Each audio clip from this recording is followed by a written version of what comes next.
Hola amigos, bienvenidos una vez más a este programa y a esta serie que estamos dedicando a la vocación. Y hoy quiero afrontar una cuestión que, como todas, es importante. ¿Cómo surge, cómo hacer surgir, cómo se expresa la vocación? Creo que esta es una cuestión importante porque con frecuencia hay personas que dicen que quisieran que otros tuvieran vocación, ¿verdad? Bueno, no sé si es que a ellos les ha pillado tarde o que están pensando que otros tienen que comprometerse y ellos no.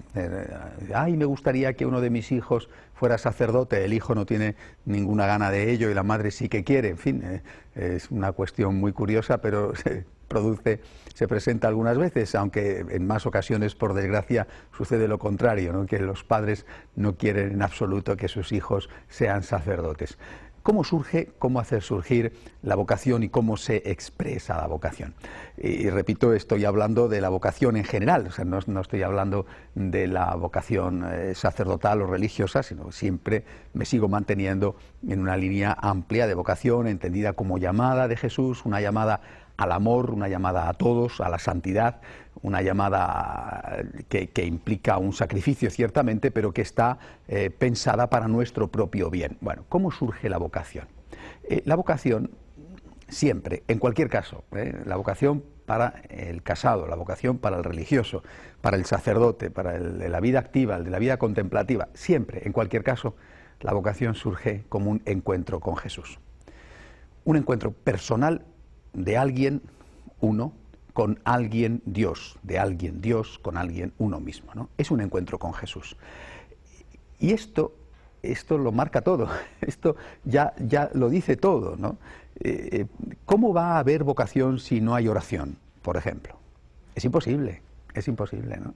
¿Cómo va a haber vocación si no hay comunicación con Jesús, si no hay conocimiento de Jesús, si no hay amistad con Jesús? Es imposible, ¿no? Cuando algunas personas a veces, en fin, se ponen en contacto conmigo por teóricamente una cuestión vocacional, yo hago algunas preguntas muy elementales, nada complicadas y nada. Pregunto, ¿cuánto rezas? ¿Vas a misa entre semana, además del domingo? ¿Cuál es tu vida de castidad, por ejemplo? ¿Cómo es tu comportamiento en el uso de los bienes? ¿Eres una persona austera o eres una persona derrochadora, o simplemente si no gastas es porque no tienes, o si no gastas es porque aún teniendo no lo gastas, ¿no? Bueno, ¿cuál es tu capacidad de convivencia? Bueno, son algunas preguntas que las respuestas a estas preguntas me dan una idea de la capacidad y de la sinceridad de la persona, ¿no? Pero he comprobado, por desgracia, con una cierta frecuencia, que personas que han estado en una vida religiosa, una vida de consagración, que después han descubierto que no es lo suyo, y no porque hayan salido rebotados, malheridos, no, simplemente porque han descubierto que no es lo suyo, después han dejado la práctica religiosa. Pero bueno, vamos a ver, puede ser que tú hayas descubierto, has probado y has descubierto que ese no es tu camino.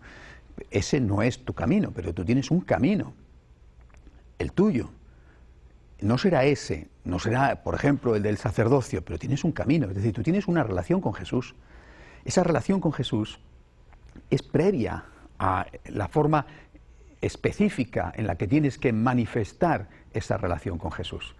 El hecho de que tú dejes el seminario no implica que tengas que dejar de ir a misa, ¿no? Es que he dejado el seminario decepcionado y escandalizado por la Iglesia. No ese es el motivo, simplemente has visto que no era tu camino. Dice, bueno, pues ahora lo que resulta que sucede es que dejas el seminario y dejas de ir a misa. Es absurdo. Es absurdo. Eso indica que efectivamente no tenías vocación de sacerdote, pero porque no tenías una vocación previa, la vocación de cristiano. Y al revés, ¿no? Es decir, ¿cómo puede una persona decir, yo quiero entrar en el seminario? Bueno, estupendo, quieres entrar en el seminario, ¿y qué vida llevas? No, voy a misa el domingo. ¿Tú te crees que tú puedes querer entrar en el seminario yendo a misa el domingo nada más? Eso no tiene sentido, no es lógico, ¿no? ¿Qué vida de oración llevas? Bueno, de vez en cuando rezo el rosario. ¿Cómo puede ser? No es lógico. Y pongo el ejemplo, por supuesto, de entrar en el seminario, pero también debería de ser igual para la vocación del laico, ¿no? Salvo que algunos piensen que la vocación del laico es una vocación de segunda, y entonces las exigencias son menores. Eso es un error, ¿eh? La vocación del laico es una vocación de primera. No existen en el cristianismo vocaciones de segunda, porque todas son vocaciones al amor, todas son vocaciones a la santidad, todas son llamadas al amor y a la santidad, porque en el cristianismo todo es amor y nada debería de haber y nada hay fuera del amor. Por tanto, yo creo que lo primero que hay que decir a esta cuestión, ¿cómo surge la vocación? Surge de un encuentro personal, de alguien con alguien. Tú no estás siguiendo unas ideas, tú no estás siguiendo ni siquiera un mensaje, tú no estás siguiendo o enamorándote de una actividad, tú estás siguiendo a una persona, por supuesto, con un mensaje que te gusta, que te atrae, naturalmente, y con una actividad, la que sea, que corrobora el mensaje y la persona y que también te atrae. Pero es un encuentro de alguien con alguien, no lo olviden esto nunca. El Señor es el que llama y tiene que haber, por lo tanto, un encuentro con el Señor. Si no hay ese encuentro con el Señor, primero, es imposible que surja la vocación. Segundo, si surge, es una aparente vocación, no es verdadera. Y ese es un criterio que les doy a ustedes para su uso personal, pero también para discernir la posible vocación de algunas personas. ¿Qué tipo de oración lleva? ¿Cuánto tiempo dedica a la oración? Me recuerdo cuando yo entré en el seminario, como ya les he contado, tenía 18 años, había hecho ya un curso en la universidad. Ese año yo iba a misa todos los días. Me suponía un esfuerzo enorme ir a misa todos los días porque era muy temprano que tenía que levantarme, estudiaba mucho, ayudaba, trabajaba con mi padre, por lo tanto estudiaba y trabajaba. Era una situación nada fácil, ¿no? Yo iba a misa todos los días, todos los días. Me recuerdo que el último verano que pasé en mi casa, antes de entrar en el seminario en septiembre, mis padres tenían una casa en el campo y estaba lejos del pueblo, varios kilómetros, tardaba como hora y media en ir andando, yo no tenía carnet de conducir, tardaba como hora y media en ir andando desde mi casa en el campo hasta el pueblo, ¿no? La misa era temprano en el pueblo y yo tenía que levantarme a las 6:30 de la mañana para ir a misa, ¿no? Es que no se me pasó ni por la cabeza dejar de ir a misa un día, ¿no? Pero si yo amaba a Jesús y bueno, pobre de mí, algo por lo menos le amaba, ¿no? Si yo amaba a Jesús, si yo quería dedicarme a Él, consagrarme a Él, entregar mi vida a Él, a los pobres, a la evangelización, a Él,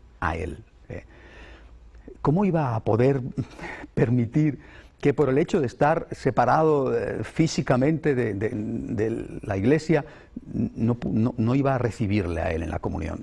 Es que no se me pasó por la cabeza, porque había un atajo que recorría la orilla del río hasta desde donde yo vivía en el verano hasta el pueblo. Ese atajo era agradable en determinadas horas y menos agradable muy temprano porque había muchísima humedad, ¿no? Y a veces estaba un poco empantanado incluso por las crecidas nocturnas y da igual, yo iba por ahí, tardaba hora y media en poder llegar a misa y otra hora y media en volver a la casa después de la misa, porque yo no podía pasar sin comulgar, y yo tenía 17 años.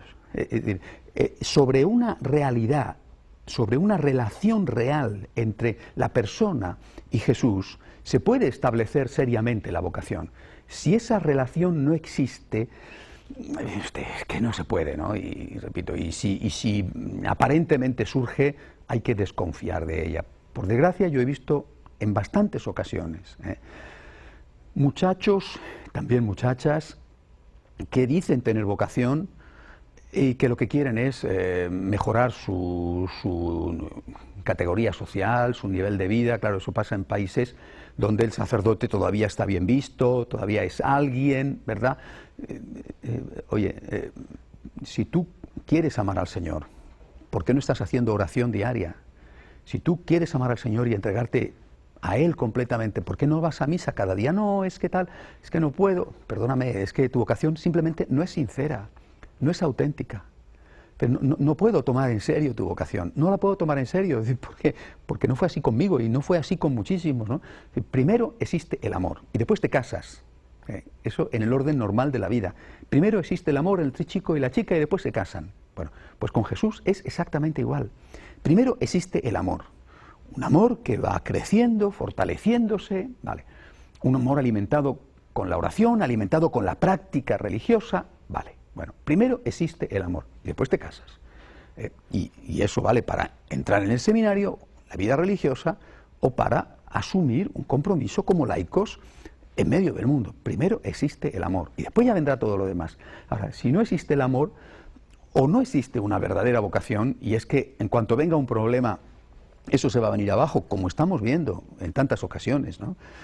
O en realidad es que es una apariencia, porque lo que tú pretendes es, por un camino, en este caso el de la Iglesia, alcanzar un nivel económico, un nivel de vida que de otra forma no habrías tenido. Y por tanto, eso no es justo ni para la Iglesia ni para la institución que te acoge, en el fondo para ti mismo. Después sucede que lo vemos, por lo menos alguna vez, ¿no?, determinadas personas que no tienen propiamente un espíritu de servicio, ¿no? Bueno, tenemos que tener realmente mucho cuidado con esto. Por tanto, primera característica, ¿cómo surge la vocación? Primera característica, un encuentro personal con Jesús.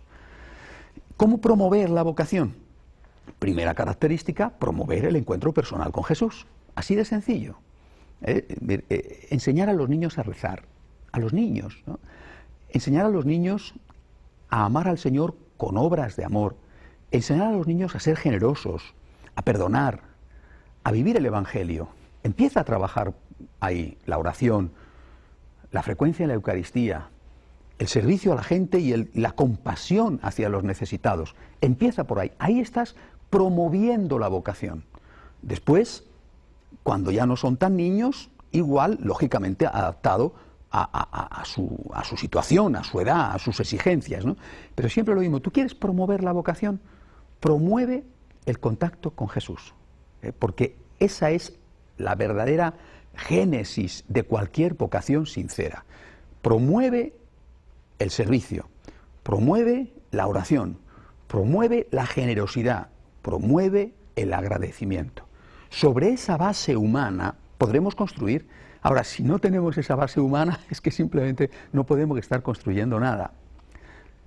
Segundo punto, siempre dentro de esta cuestión, ¿cómo surge la vocación? Surge en la familia. No digo que surja siempre en la familia, porque efectivamente hay casos en los cuales de familias que no son muy religiosas, muy practicantes, incluso en alguna situación nada practicante, nada religiosas, han surgido verdaderas y sinceras vocaciones, porque ha habido pues un encuentro con el Señor a través, por ejemplo, del colegio, de una amistad o de un problema. Bueno, pero lo normal es que surja en la familia. La familia es el semillero de las vocaciones, de todas las vocaciones, de la propia vocación a fundar una familia, de la vocación sacerdotal, de la vocación religiosa. ¿Y por qué esto no sucede? Bueno, porque esto no sucede en muchas ocasiones, a veces afortunadamente sí sucede. Pero ¿por qué esto no sucede? Hoy estamos viviendo una tragedia, no un drama, sino una tragedia, y es la de la ruptura en la transmisión familiar de la fe. No es que estamos viviendo solamente la tragedia de que no hay vocaciones en las familias cristianas, estamos viviendo la tragedia de que no hay cristianos en las familias cristianas, o por lo menos cristianos practicantes, cristianos animosos. Por supuesto, insisto una vez más, no en todas las familias, pero sí en muchas, en muchísimas. Con mucha frecuencia escucho a padres muy tristes, muy descorazonados, porque no han conseguido transmitir a sus hijos lo que para ellos ha sido esencial. Ellos lo saben, saben qué importante ha sido para ellos en su vida la fe, el encuentro con el Señor. Saben que sin esa fe, sin ese encuentro con el Señor, no habrían podido afrontar todos los problemas de su vida, los normales y a veces algunos extraordinarios. Y tienen el enorme dolor de ver que lo que más querían, lo que más les ha ayudado a ellos, no han conseguido transmitírselo a los suyos. Les han posibilitado una formación estupenda, una carrera universitaria, les han ayudado y han podido establecerse bien, tener buenas profesiones, en fin, todo eso, pero en cambio lo esencial, el secreto de la vida, el secreto de la felicidad, no han logrado transmitirlo. Estamos ante un problema realmente grave, la ruptura en la transmisión familiar de la fe, y eso afecta lógicamente a la vocación. Estoy hablando de aquellos casos en que los padres han querido y no han sabido o no lo han conseguido. A veces sinceramente tienen culpa, otras veces solo tienen un poquito de culpa, y quizá en alguna ocasión nada de culpa. Es muy difícil para un padre o una madre normal que han estado tan ocupados trabajando que realmente no tenían tiempo para mucho más y que han delegado determinadas cosas, por ejemplo en colegios o en parroquias, es muy difícil estar pendiente, porque estaban absorbidos por el trabajo. Y digo, bueno, es que tenían que haber estado menos absorbidos por el trabajo, sí, pero a veces pues no había otras opciones, ¿verdad?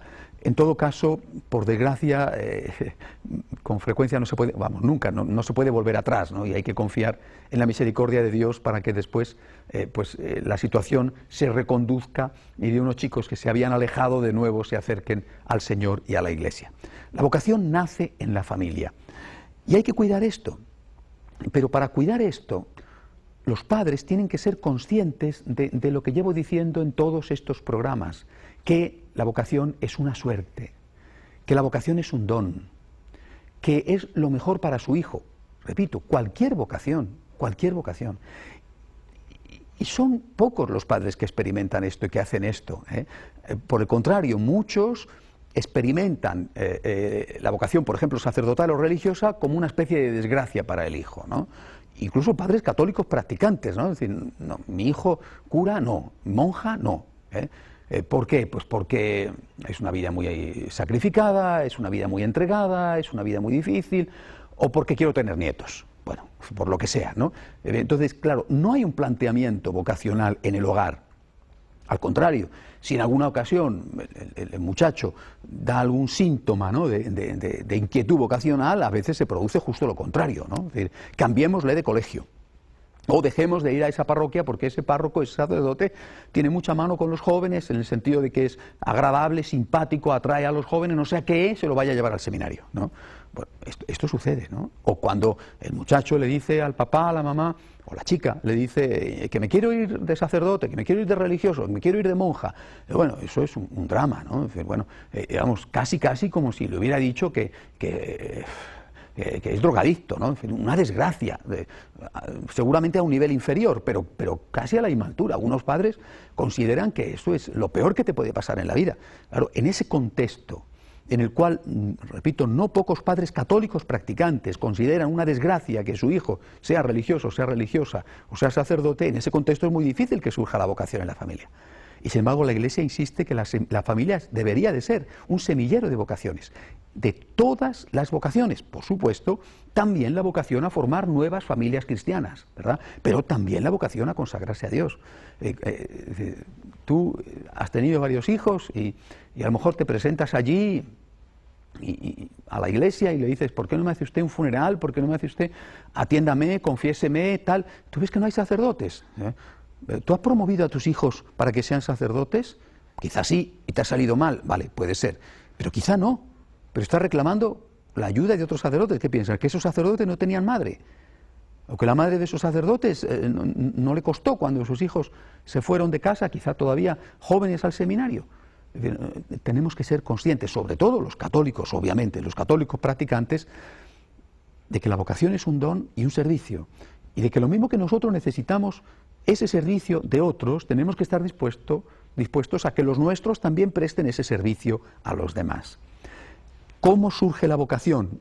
Surge, por ejemplo, también en las comunidades, ¿no? He dicho que surge en la familia, surge también, por ejemplo, en las parroquias, ¿no? En las parroquias vivas, en las parroquias donde hay espiritualidad, donde hay adoración del Santísimo, donde hay grupos de jóvenes, donde hay servicio de voluntariado. Surge en los movimientos religiosos, que son esas nuevas estructuras fundadas, queridas, creadas por el Espíritu Santo. Y ahí estamos viendo lo que son, en general, los movimientos religiosos verdaderos semilleros de vocaciones. Por eso, personalmente, seguro que alguno no está de acuerdo, pero personalmente considero un error que cuando un muchacho procede de una espiritualidad concreta y entra en el seminario, hablo de los seminarios diocesanos, lógicamente se les obligue, como en algunos casos se hace, a cortar con sus raíces, ¿no? Lo considero un error porque es peligroso para ese muchacho. Le estás obligando a que se aleje de la fuente de donde sacó la ilusión, la fuerza, el amor al Señor. Puede ser que eso sea sustituido por un encuentro con el Señor bebiendo en otra fuente, pero puede ser que no. y que al final ese árbol se seque, ¿no? Esa planta que nació en ese contexto se marchite y se muera. Y esto, por desgracia, sucede en no pocas ocasiones. Considero, por lo tanto, que la familia, la iglesia, me refiero a la parroquia, por ejemplo, los movimientos son los lugares naturales donde surgen las vocaciones, lugares que hay que cuidar de una forma especial, ¿no? Quiero hablarle lógicamente de los franciscanos de María, ¿no? Pero quiero decirles sobre este punto, ¿no? Que nosotros, que tenemos un seminario, aunque es un movimiento de espiritualidad laical para todos, tenemos un seminario, nosotros somos muy exigentes en este punto. Y pedimos a los chicos y a las chicas que quieren consagrarse en nuestro camino que sepan muy bien lo que quieren. Que vengan aquí porque quieren vivir la espiritualidad del agradecimiento e imitación de la Virgen. Y no cualquier otra cosa. Aunque de esto les hablaré cuando hable de la vocación religiosa, desde ahora quiero decírselo también, ¿no? Que a veces te encuentras con personas a las cuales les da igual esto que aquello. Mala cosa, ¿eh? Puede ser que te dé igual en el sentido de que tú lo que quieres es consagrarte al Señor, pero no puede ser igual que quieras consagrarte aquí o que quieras consagrarte allí, porque también el sitio es realmente importante. Secundario, pero importante. Por último, ¿cómo se expresa la vocación religiosa? Aunque he hablado de ello ya en algunos de los programas anteriores, quiero insistir, porque también me parece importante tenerlo claro. Si la vocación religiosa, la vocación en general, la vocación del cristiano, es un encuentro con Jesús, se tiene que expresar, como fruto de ese encuentro con Jesús, con el amor. Por lo tanto, la vocación se expresa con el amor. Y esto es importante tenerlo en cuenta para ver cuánto es sincera y auténtica esa vocación. ¿Amas a Dios en la oración? ¿Amas a Dios en el prójimo? Entonces, tu vocación tiene todas las características para ser sincera y auténtica. No amas, repito, no me refiero al sentimiento, que es algo que mucha gente confunde. No me refiero al sentimiento, me refiero al amor verdadero, es decir, a un amor que se traduce en obras. No amas y por lo tanto no rezas y la oración es una forma de amar. No vas a misa e ir a misa es una forma de amar. No cumples tus obligaciones, no ayudas al prójimo, no estás atento a colaborar en las necesidades de la Iglesia. Perdona, pero tu vocación, aunque tú puedas creerte que es sincera, simplemente no lo es. La vocación se expresa en el amor. Se expresa en el amor porque toda vocación es una llamada al amor. Queridos amigos, tenemos un problema, ¿no? Yo creo que esta es una realidad que todos somos conscientes de ella. Tenemos un problema y es que hay pocas vocaciones. Pocas vocaciones de sacerdotes, pocas vocaciones de religiosos, pero también muy pocas vocaciones de laicos que quieran servir al Señor. Veremos en los próximos días en qué consiste la vocación del laico. Hay pocas vocaciones. ¿Por qué hay pocas vocaciones? Porque quizá no hemos sabido poner a la persona en contacto con el Señor, que es el que llama.